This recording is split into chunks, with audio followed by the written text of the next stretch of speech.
जय श्री राम दोस्तों, सुप्रभात। कैसे हैं आप लोग? हमारे देश में पैदा होने वाला हर एक बच्चा 5 लाख का कर्जदार है। मतलब हमारे देश की जितनी भी आबादी है, कोई भी इस कर्ज से मुक्त नहीं है। अगर आप सोच रहे हैं कि आपके ऊपर कोई कर्जा नहीं है, आप लायबिलिटी फ्री हैं, तो ये मत समझिए।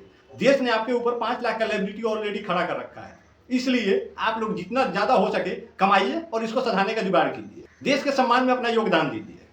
अब सोचिए, कोई विदेशी कैसा कहता होगा, अरे ससुरा हमसे तुम 5 लाख रुपया लिया है। ये चीज अच्छा लगेगा आपको? आप सोचते हैं शान से मुंह से लहराते हैं, उठते हैं, कहते हैं कि हम किसी का कुछ नहीं लिए हैं, लेकिन आप 5 लाख रुपया कर्जा लिए हैं और उस पर आप लगातार ब्याज भर रहे हैं। कभी आपसे टैक्स के नाम पे वसूला जा रहा है, कभी कुछ वसूला जा रहा है, और ये सब चीज बाहर दिया जा रहा है ब्याज के नाम पर। सोचिए, अगर ये कर्ज अगर धीरे धीरे कम हो जाए तो पैसा अपने देश में ही रहेगा ना। लेकिन इस चीज पे सरकार कभी ध्यान नहीं दे रही है। खर्चा ऐसा नहीं है कि जरूरी काम में ही सारा हो रहा है। हमारे देश का सबसे नंबर 1 मुख्य खर्चा जो है वो चुनाव में जा रहा है। सबसे ज्यादा खर्चा चुनाव में हो रहा है और नेताओं को फैसिलिटी देने के नाम पे हो रहा है, उन्हें जेल सिक्योरिटी देने के नाम पे हो रहा है। कुछ लोग कहते हैं कि अमेरिका के पास भी कर्ज है। अमेरिका के पास माइक्रोसॉफ्ट है, एप्पल है, तरह तरह के ब्रांड है, गूगल है, फेसबुक आप जो चला रहे हैं वो सब उसी के पास है। तो उसके पास कर्जा नहीं है, वो आप ही से कमा रहा है, आप ही को बांट रहा है। इससे फर्क नहीं पड़ता है। आप लोग सशक्त होइए। अब सोचिए, मोदी जी कह रहे हैं कि हमारा देश सशक्त हो रहा है। बिल्कुल ठीक है, सशक्त हो रहा है तो कर्जा धीरे धीरे कम होना चाहिए। हम ये नहीं कह रहे कि एकाएक कम हो जाए, लेकिन यहाँ कम होने की जगह पे धीरे धीरे बढ़ ही रहा है। 2022 में आपके ऊपर कर्जा 3,80,000 था, अब आपके ऊपर कर्जा 4,80,000 हो चुका है। मतलब ये तड़ातड़ी बढ़ ही रहा है। मतलब 2 साल में 23% का इजाफा हो गया आपके कर्ज के ऊपर। अगर लगातार आपके ऊपर कर्ज बढ़ रहा है, मतलब आप तरक्की नहीं कर रहे हैं। दूसरा बात, हम लोग सोचते हैं कि हम लोग आजाद हो गए हैं। हम लोग का मतलब स्वर्ण की बात कर रहे हैं। अगर स्वर्ण सोच रहे हैं कि वो आजाद हो गए हैं, तो 1947 के बाद देश तो आजाद हो गया, सभी आजाद हो गए, लेकिन स्वर्ण उसी दिन गुलाम बन गए और आज भी गुलामी में ही जी रहे हैं। आप सोचिए, आप स्वतंत्र हैं, संविधान आपको बराबरी का अधिकार देता है? नहीं देता है। आपको दबाया जाता है, बताया जाता है कि तुम गुलाम हो। और हम लोग कब आजाद होंगे, ये सोचने वाला बात है। जबकि कोई भी ऐसा पार्टी नहीं है जो जाति की बात नहीं करता है। वो कहता है कि जाति गिनेंगे, ये करेंगे, वो करेंगे। जब सब चीज तुमको गिनना ही है तो स्वर्ण को नजरअंदाज कैसे कर सकते हो? और स्वर्ण अपने हक का बात कब करेगा?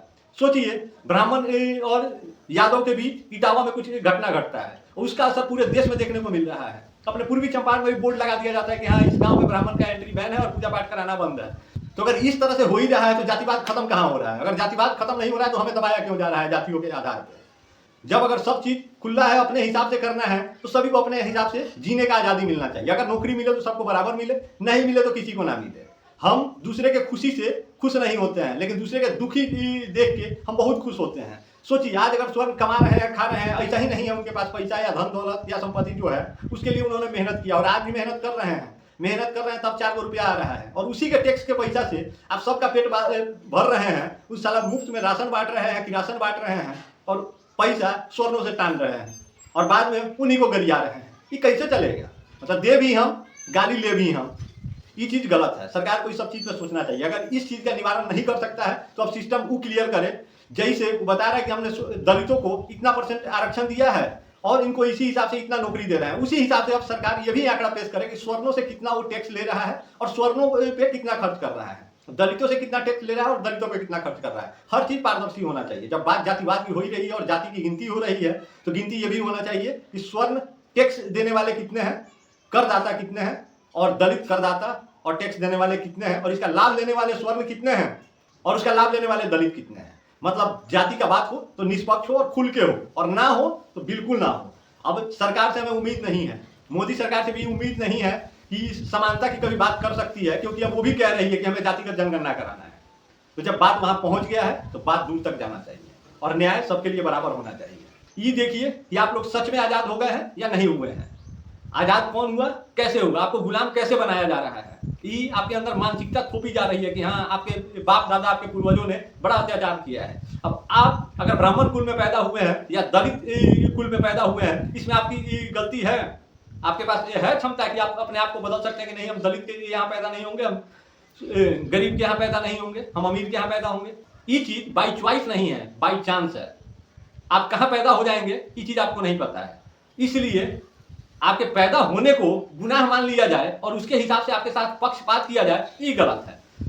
देश आजाद हो चुका है 1947 में। 70-80 साल कम नहीं होते हैं, इतने दिन में ही बदलाव हो जाना चाहिए था। अब आपकी जिंदगी बीत जाए, इसी बदलाव में एक पीढ़ी गुजर जाए, 2 पीढ़ी तो गुजर चुका है, कब न्याय होगा जी? जो लोग आज इस कष्ट को झेल रहे हैं और ये झेलते झेलते मर जाएंगे, कल को आप उसको स्वर्ग ही बना देंगे, उसको क्या मिला? तो जो है उसको मिलना चाहिए, जो है वही पर्याप्त होना चाहिए और उसी को खुशहाल बनाइए। मोदी जी, अगर आप तक ये वीडियो अगर पहुंच जाता है तो थोड़ा सा ध्यान दीजिए और इसमें खुल के बोलिए तो सही, अपना टिप्पणी दीजिए कि नहीं आप चाहते क्या हैं, क्या करना चाहते हैं। पब्लिक को उस हिसाब से सोच लेना। आप कभी एक करने का कोशिश करते हैं, जैसे ही मतलब सब लोग एक होने का कोशिश करते हैं आप उसमें फुट डाल देते हैं। मतलब आपका कुर्सी जैसे आपको मिले, जहां आपको फायदा दिखे वही काम करेंगे। तो चलिए आज 100 रुपया अपना 10% में है, कल को मतलब 6% में हो जाएगा, तब तो आप लोग उसके मुंह में हाउसअप कर दीजिएगा, तो आप मतलब जलील करके मानिएगा। तो आज क्यों ना वो सतर्क हो और अपने हिसाब से खुद को मजबूत क्यों ना करे, क्यों अपना दान दक्षिणा और सारा बांट चुट में बर्बाद कर दे। मुद्दा देखने में छोटा है लेकिन है बड़ा, थोड़ा इस पे ध्यान दीजिए, वरना कल को कोई बोलने के लिए भी आप लोगों के साथ खड़ा नहीं होगा। आज आप लोग ये सब चीज बखूबी देख रहे हैं कि आपके आदर्श को, आपके प्रतिष्ठा पे आग लगा दिया जा रहा है, आग लगा दिया जा रहा है, आपके मान सम्मान को रौंद दिया जा रहा है, आप कुछ नहीं कर पा रहे हैं।